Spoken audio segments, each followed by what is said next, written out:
Well, dear students have become final year and MCOM final year.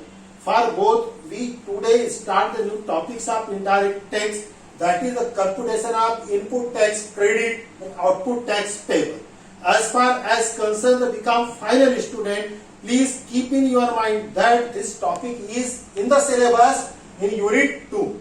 While as it may be not seeable in the blackboard, whiteboard also, but for MCOM it is in unit 1 and for become final it is in unit 2. And thus there is a simple instructions, computation of input tax credit and output tax payable by a single traders only. Therefore no multi traders will be here.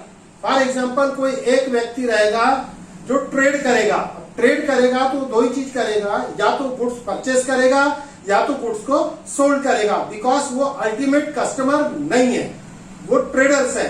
So to sell the good first he will purchase और produce something and then will sold. So as far as concern this topic, जहां तक इस topic का संबंध है बड़ा आसान है. आपको जो न्यूमेरिकल प्रॉब्लम दिए रहेंगे उसमें इंफॉर्मेशन दी रहेगी कि फॉर एग्जांपल नवनीत ट्रेडर्स ये वर्धा का रहने वाला है और इसने नागपुर से 5 लाख की वस्तु 5% जीएसटी पर खरीदा.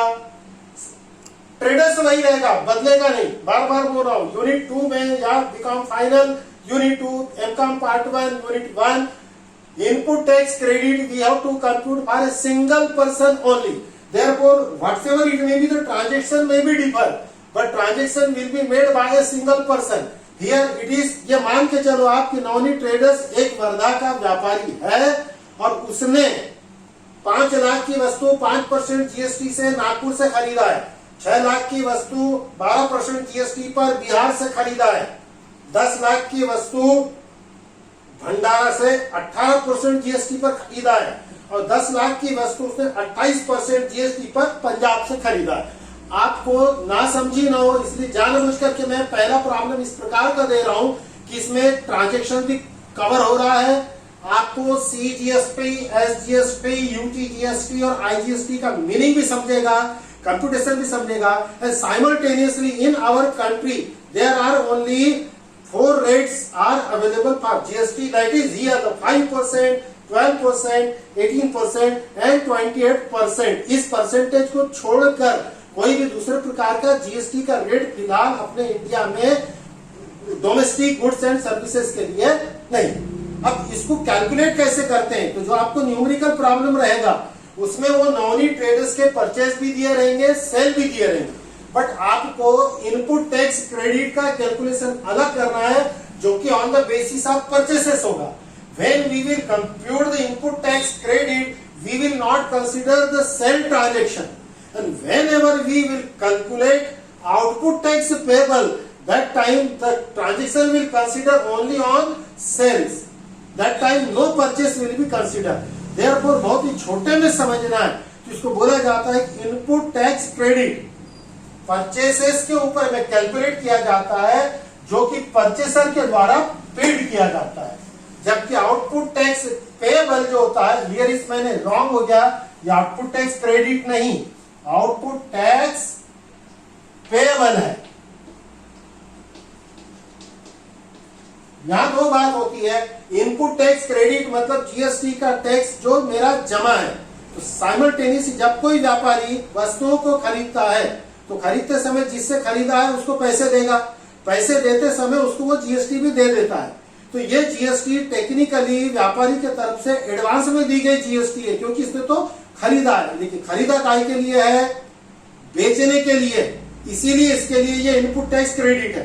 हम सामान्य कस्टमर है, आप मैं ये कस्टमर है, यदि मैं कोई चीज खरीदता हूं, आप कोई चीज खरीदते हैं तो भी आप जीएसटी देते हैं, लेकिन आपके लिए वो इनपुट टैक्स क्रेडिट नहीं होगा, क्योंकि हमने वो वस्तु अपने उपयोग के लिए खरीदा है, किसी को बेचने के लिए नहीं खरीदा है, तो हमको इनपुट टैक्स क्रेडिट नहीं मिलेगा. यहाँ पर मुद्दे की बात है कि Navneet traders is not a consumer, he is a trader. He purchased the things to sell. Whenever he purchased the goods, तो पेमेंट देगा, पेमेंट देते समय वो पेड कर देगा टैक्स जो कि इनपुट टैक्स क्रेडिट कहलाएगा. और जब इसी वस्तु को वो अपने दुकान में लाकर वैल्यू एड करेगा, प्रॉफिट करेगा, साफ सफाई करेगा, डेंटिंग करेगा, पेंटिंग करेगा, कुछ भी करे, लेकिन वो कस्टमर को बेचेगा। तो सीधी बात है, 10 रुपए में यदि लेगा तो 12 रुपए में तो बेचेगा ना, कि जितने में लिया उतने में बेच के वो नफा नुकसान नहीं करेगा, ऐसा धंधा होता नहीं है। यहाँ पर वो जब 10 रुपए की वस्तु उसने खरीदा, तो यहाँ पर उसने जीएसटी दिया 10 रुपए पर, यह उसकी इनपुट टैक्स क्रेडिट हुई। लेकिन जब वो वस्तु को 12 रुपए में बेचेगा तो 12 रुपए पर जीएसटी कस्टमर से लेगा। ये कस्टमर से जो उसने जीएसटी लिया है, ये जीएसटी उसकी अपनी नहीं है, ये जीएसटी उसको गवर्नमेंट के खाते में जमा करनी पड़ेगी, इसीलिए कहलाती है आउटपुट टैक्स पे। यानी अब सिंपल समझाना है तो the GST paid by purchaser at the time of purchase the goods is input tax credit because this GST is paid by purchaser on the purchase, hence it is deposited in the government account in the name of purchaser as a advance tax.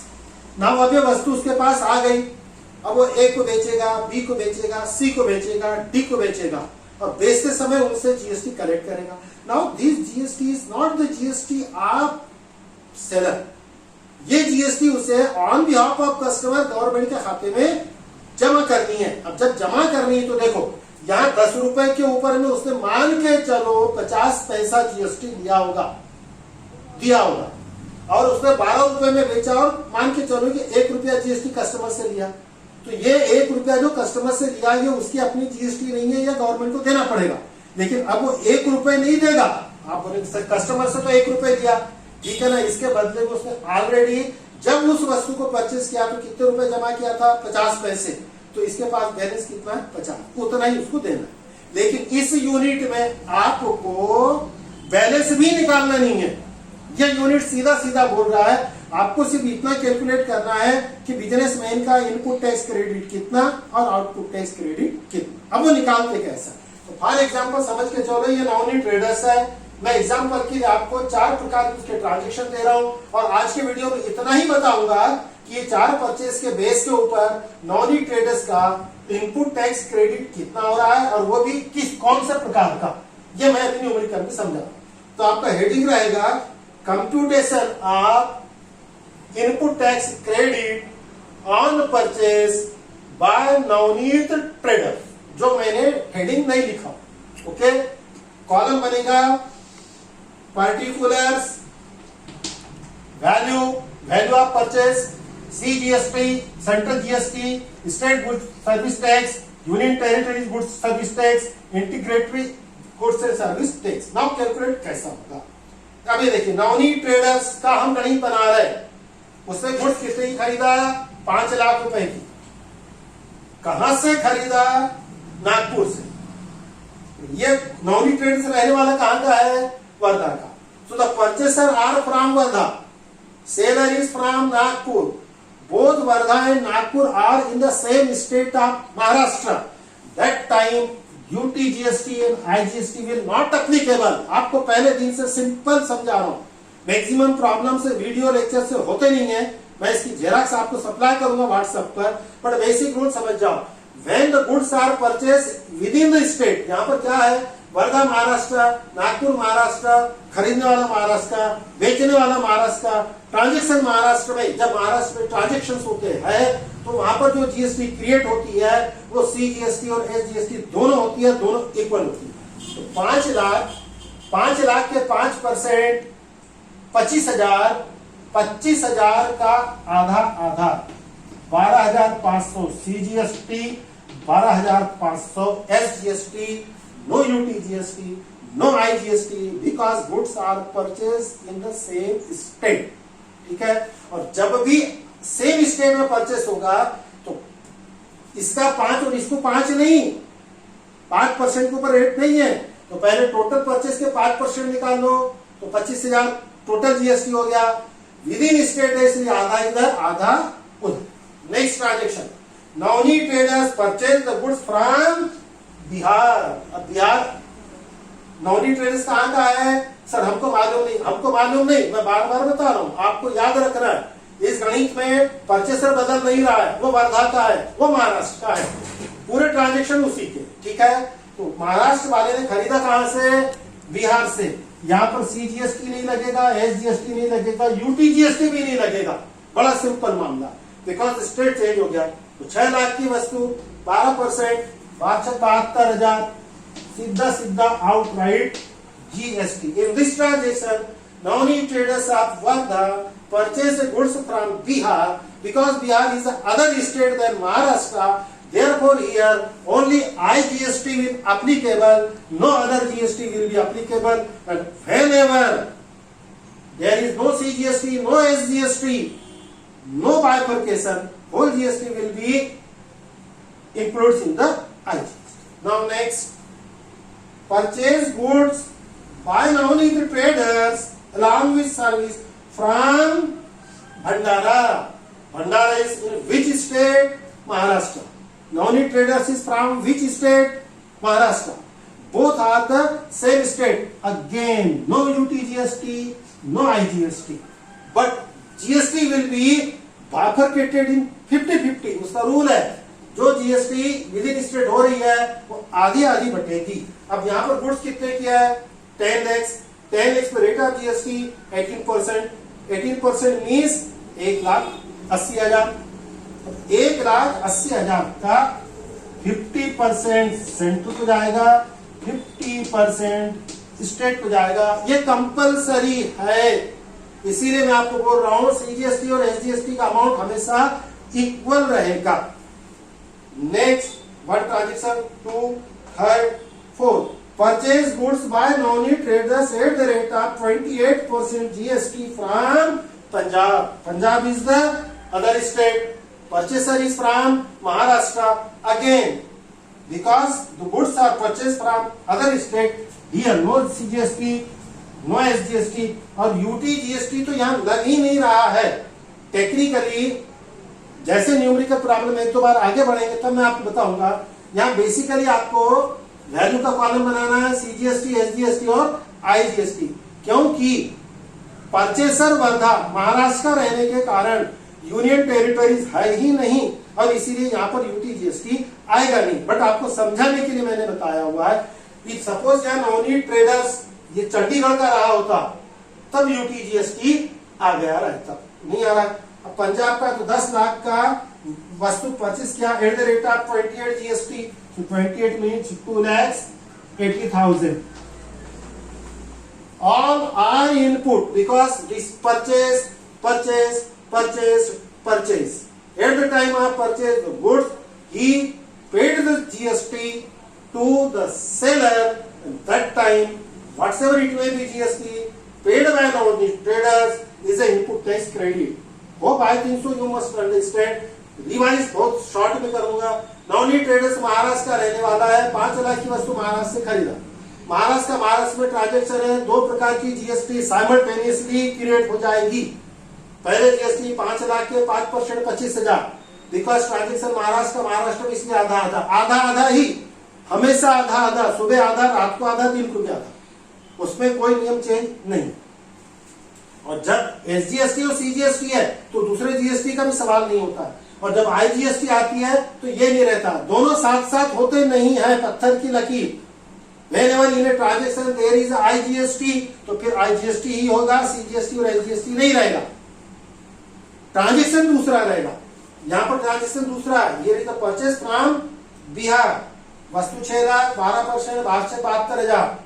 Bihar से purchase किया है. Purchase करने वाला वर्धा का है, इसीलिए IGST हो गया. फिर वर्धा वाले ने, भंडारा मतलब महाराष्ट्र वाले ने महाराष्ट्र से खरीदा. अगेन यहाँ पर ये देखिए नहीं आया और जो जीएसटी निकली वो आधी बढ़ गई. फिर चौथा transaction purchase goods from Punjab, other state है, ये हो गया. लास्ट में जाकर के आपको सिर्फ जीएसटी की टोटल करनी है और उसका नाम आपको देना है total input tax credit. Simple calculation है. आउटपुट टैक्स का भी ऐसे ही रहने वाला, फर्क कितना ही रहेगा, वो सेल्स पर रहेगा. रूल्स यही रहेंगे, वो मैं नेक्स्ट वीडियो लेक्चर में बताऊंगा. आज मैंने आपको इनपुट का बताया. तो टोटल करेंगे 90 और 12 1,02,500. ये देखिए, ये इसकी विशेषता है. The total of CGST and SGST will be always equal. ये डिफरेंट हो ही नहीं सकती। If suppose here is 1,02,500, here is 1,03,500, it means problem is wrong, you are wrong. Both should be equal. Here it is a no mean in this problem because the purchaser are not from union territories, and here is the total 2,80,000 plus 72,000, 3,52,000. Now this is the answer. This is the answer. What we have to calculate? Input tax credit. For whom? Navneet traders. Navneet traders from where? Of Wardha. He purchased how much items? 4 items. Number 1 and number 3 items from Maharashtra. Number 2, number 4 items from other state. When he purchased the goods from same state, therefore CGST, CGST, SGST, SGST. When he purchased the goods from other state, that time IGST, IGST. We make the final total, and that will be called total input tax credit. It's enough today's lecture. You must understood. 3 बातों को याद रखो। Purchase करते समय जो GST दी जाएगी वो input tax credit है, और एक व्यापारी जब वस्तु को परचेस करेगा तब हर बार टैक्स देगा। सिर्फ देखना इतना है कि उसने गुड्स खरीदा कहां से, अपने ही राज्य से खरीदा है तो पहले टोटल जीएसटी निकाल दो, आधी आधी दोनों में बांट दो, और यदि दूसरे राज्य से खरीदा है तो जीएसटी कैलकुलेट करो, बट बंटवारा मत करो, पूरी आईजीएसटी में लिख दो, मामला खत्म, कुछ भी तो नहीं है। हाँ, प्रॉब्लम आगे चल के आ सकता है कि गुड्स को डिस्काउंट पर बेचा, गुड्स को प्रॉफिट पे बेचा, गुड्स को टैक्स के साथ में बेचा, गुड्स को विदाउट टैक्स बेचा, तो ऐसे में 4 प्रकार की वैरायटी के प्रॉब्लम देकर के आपको नेक्स्ट वीडियो लेक्चर्स में समझा दूंगा। आज के लिए थैंक यू।